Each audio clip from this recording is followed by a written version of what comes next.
اب حضرت امام شافعی کی پیش کردہ دوسری صورت لیجیے۔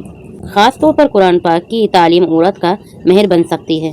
حضرت سہیل بن سعید بیان فرماتے ہیں کہ ایک عورت جناب رسول اللہ صلی اللہ تعالیٰ علیہ وسلم کی خدمت میں حاضر ہوئی اور عرض کیا کہ یا رسول اللہ، میں خود کو آپ کی خدمت میں نکاح کے لیے پیش کرتی ہوں۔ آپ صلی اللہ تعالیٰ علیہ وسلم نے کوئی جواب نہیں دیا۔ یہ بہت دیر تک منتظر رہیں۔ تب ایک صحابی نے عرض کیا کہ اگر حضور کی منشا نہ ہو تو میں ان سے نکاح کر لوں۔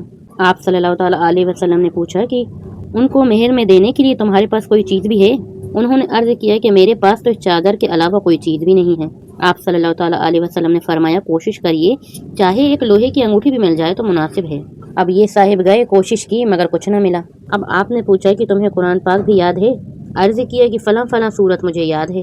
اس پر ارشاد ہوا کہ جو کچھ تمہیں قرآن پاک یاد ہے میں نے اسی پر تمہارا اور اس کا نکاح کر دیا ہے۔ اور روایت میں الفاظ مبارک یہ ہیں، اچھا تو جاؤ، میں نے تمہارا اس سے نکاح کر دیا ہے، اسے قرآن پاک یاد کراؤ۔ اس واقعے کے بارے میں حضرت ابو حنیفہ کی جانب سے یہ پہلو یاد رکھنے کے قابل ہے کہ جناب رسول اللہ صلی اللہ تعالیٰ علیہ وسلم کو اللہ تعالیٰ نے یہ شرف بخشا تھا کہ اگر کوئی عورت آپ کی خدمت میں نکاح کے لیے پیش کرے تو آپ مہر کے بغیر نکاح فرما سکتے ہیں۔ ٹھیک اسی طرح آپ صلی اللہ تعالیٰ علیہ وسلم کو یہ بھی شرف حاصل تھا کہ کسی مرد کے ساتھ کسی عورت کا مہر کے بغیر نکاح فرما دیں، بشرط کہ عورت رضا مند ہو۔ جناب رسول اللہ صلی اللہ تعالیٰ علیہ وسلم نے ایک شخص کا نکاح ایک عورت سے قرآن پاک کی اتنی صورتوں پر فرما دیا تھا جو اسے یاد تھیں۔ اب رسول اللہ صلی اللہ تعالیٰ علیہ وسلم کے بعد کسی اور کو ایسا کرنا جائز نہیں ہے۔ اس واقعے کے بارے میں محدث جوزی کا یہ ارشاد بھی قابل لحاظ ہے